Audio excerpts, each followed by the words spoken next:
I was recently doing a 3-hour enduro race, and the starter motor on my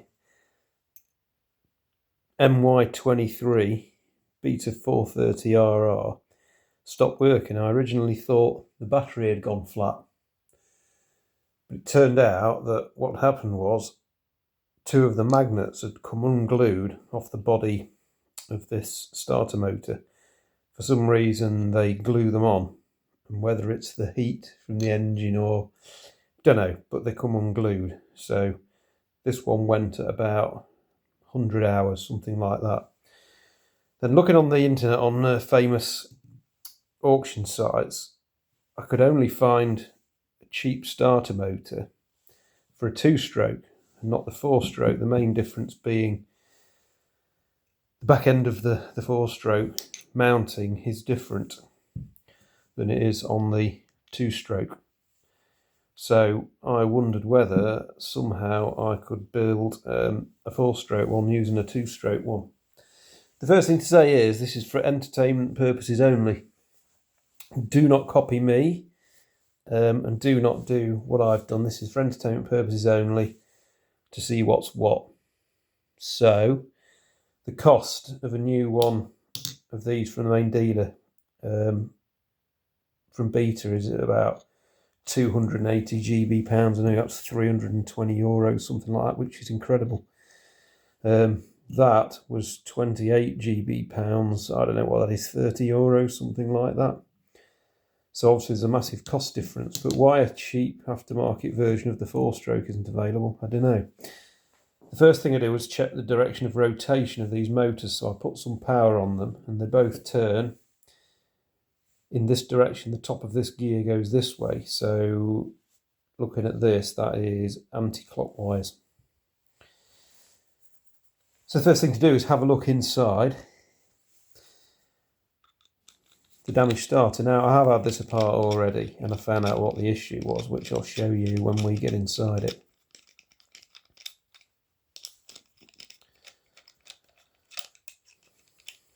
So during this 3-hour race, pulled into the pits and the starter made a strange sound. Then I got stuck in the woods, stalled the bike and couldn't get it restarted again. Some people say you need to notice where these markings are. There's markings on the side and there's some on this side as well. However, I don't think it's important because when we get inside we'll see. So the back end of this, again, it's quite clever. I'm impressed with the insides of the engine on the Beta, and I'm impressed with this. So rather than the commutator being a standard barrel type, it's kind of a flat type. So the brushes press straight onto the end rather than onto like a barrel type from the sides, which makes it dead easy to pull apart because these things don't fly apart. One thing about the starters is the teeth. There's 9 teeth. Like I say, it's an MY23. There's 9 teeth on here. So make sure, if you want to use a new starter, obviously it's got to have the same number of teeth and it's got to be the same diameter, which these two are. So pulling this apart, then obviously you've got the 2 bolts there. The drum that holds the magnets has got a keyway on it. The keyway is just here, and that obviously corresponds to a little tab that sticks out. It's just there, is it? Yeah, it's just here. So you can't get it wrong. So this commutator, the armature only comes out, it doesn't go past the magnet, so you have to take the front end off and then pull this out through the back. Now the issue with this was that during the race, this should have 6 magnets inside it, and this one's now has only got 1, 2, 3, 4, and these 2 here are both missing. Might be interesting to see whether they're against the crankcase. So if we find the keyway, put this back on here. Yeah, see, that's interesting. Look, the position where the magnets are missing, which is just here, corresponds to the side that would be bolted down against the engine, so that goes that way up, and the magnets are the ones that are missing off the bottom where they'd be against the crankcase of the engine. So maybe it's the extra heat that builds up between those two. I don't know. Right, so that's the insides of the 4-stroke. Now, there doesn't appear to be, there's like a snap ring. There's like a snap ring on the end of the armature there. But there doesn't appear to be any shims inside the 4-stroke motor. There's no shims on that. So there's the issue. I did put this motor back together. I cleaned out. What happened was during the 3-hour race, the start motor stopped working. I thought the battery was dead because I was pressing the button and nothing was happening, but all the noise and commotion going on, I couldn't hear that it was engaging. I just couldn't hear anything. So I assumed that the battery was dead. But yeah, when I got home, took it all apart, I realised that the magnets had fell off there. The motor had mashed them into a pulp, and all the bits were jamming the starter from turning over. So if we keep those to one side, now if we go inside the 2-stroke version of the same thing, we can see what's what. So I suppose there's 2 scenarios I want to try really. I suppose the first scenario is change the magnet drum over from one motor to the other, but keep all the 4-stroke components together. And the second is maybe just to pull off the rear end and change the rear end, because it's only the rear ends that appear to be different. So this has got the keyway is there opposite the brushes, and it's exactly the same location on this one.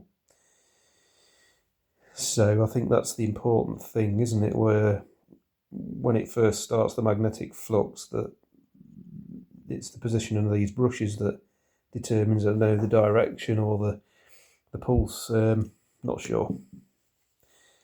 But if we pull this motor apart in the same way, and again you've got to take the front off. Now this one does have a shim on it, so we need to make sure we understand that. Let's get these. That's the 4-stroke. Let's get that one out of the way. You've got a couple of rubber seals on each end of the drum to keep water out when it's bolted together.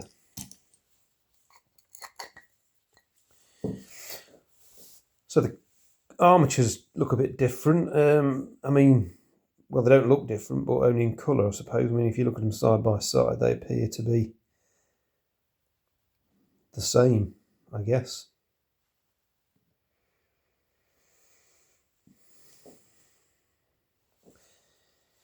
So now we've got it apart, I suppose we should take some measurements. I suppose we'll look at the drum first. So as you can see on that lot, I can count them 1, 2, 3, 4, 5, 6. I suppose the other thing to check is that the magnet orientation is the same. So if we find the keyways, there's the keyway, and there's the keyway. This is the 4-stroke with the missing brushes, and that's the other one. So yeah, we've got, if we look at this, the keyway in here actually lines up with a gap in between the 2 magnets. That keyway is equidistant in between the 2 magnets there. On this one, your keyway's there, which would be, the other magnet's missing, but the one that's there is literally in the same position. I suppose the other thing is to check the power of the magnets and the, I mean, this 4-stroke one, I mean, they're not overly strong magnets really.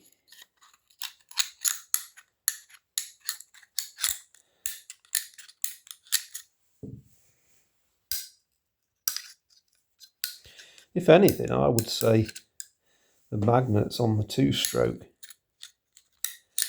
seem to have a little bit more strength. I know this isn't very scientific.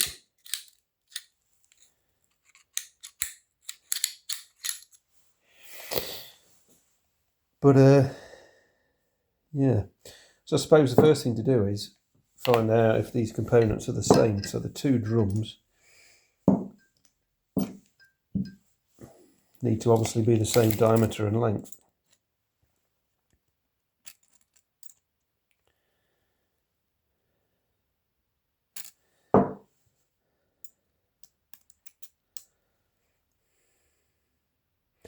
They appear to be the same length of it.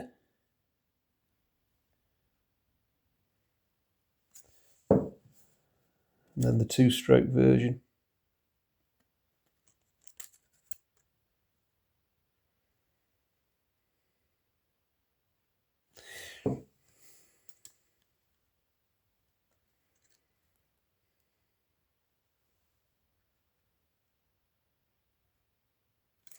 So they appear to be the same.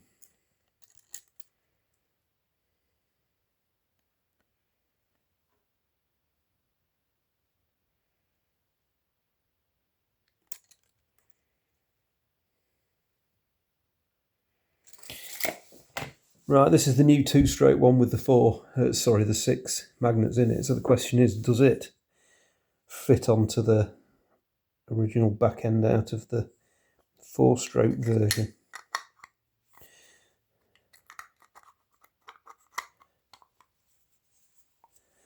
Yeah, which it does. And it's a pretty snug fit as well, because obviously everything's got to be in line when you bolt this back together.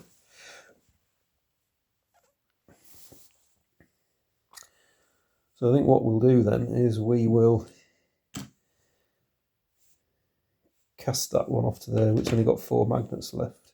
And then we'll rebuild the 4-stroke version with the new barrel off the 2-stroke.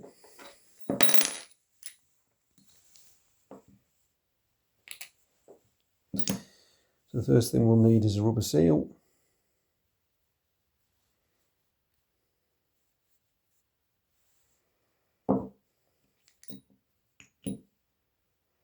No, it isn't, is it? The first thing we need is to put the armature back in to the front. Right, this is all. I'm going to use all of the 4-stroke parts. I'm not going to use anything I'm using off the new starter. It's going to be the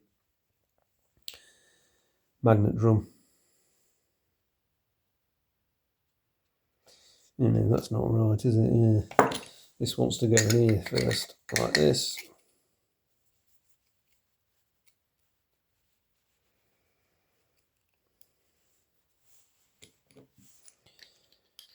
Yeah, looking at that, I don't know why it hasn't got those marks on it, because it doesn't really matter which way round this goes unless it's not symmetrical. But I suppose we'd notice that because the bolts wouldn't be angling straight. But if this was if this piece here was 180 degrees out, it wouldn't make any difference to the rest of the motor, because it's not changing the position of the magnets or the brushes.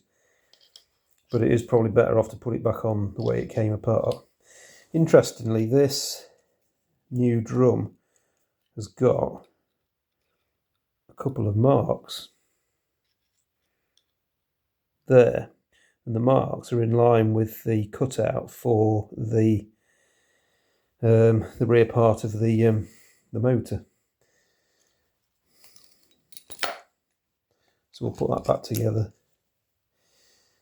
Another rubber seal.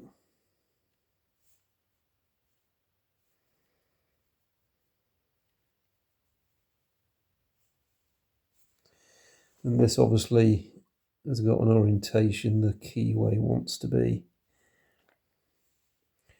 In the brushes, check the length of the brushes seem okay still. Don't know what the minimum length of those is. It looks like there's plenty on that to me. So yeah, so putting this back together, there's no play on the front and rear castings against the magnet drum. So like I say, this front piece here, which has got these markings on, I don't think it matters which way around it goes, because it won't affect the performance of the engine.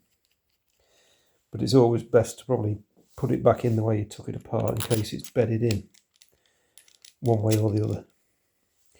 Can't get that screw started. Let's get that screw started.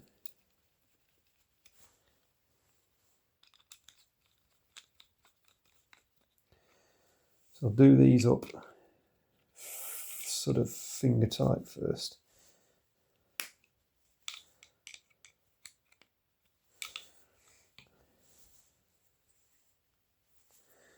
because we've got to make sure you don't want this screw to end up at an angle either that way or that way, because it'll come loose during use. So that's given me a bit more slack. Let's try that again. Just wiggle it from side to side. I've no idea what the torque setting is for these screws, so I'm just going to snug them up just using a socket with a screwdriver. It managed to take them apart, so I assume that doing them up with that will be tightened up back on the machine.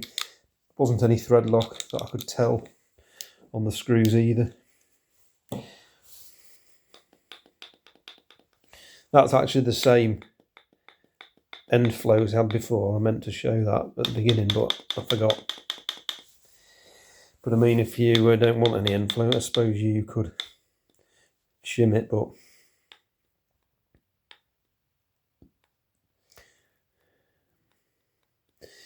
this other one's got a shim, hasn't it? How thick is that shim?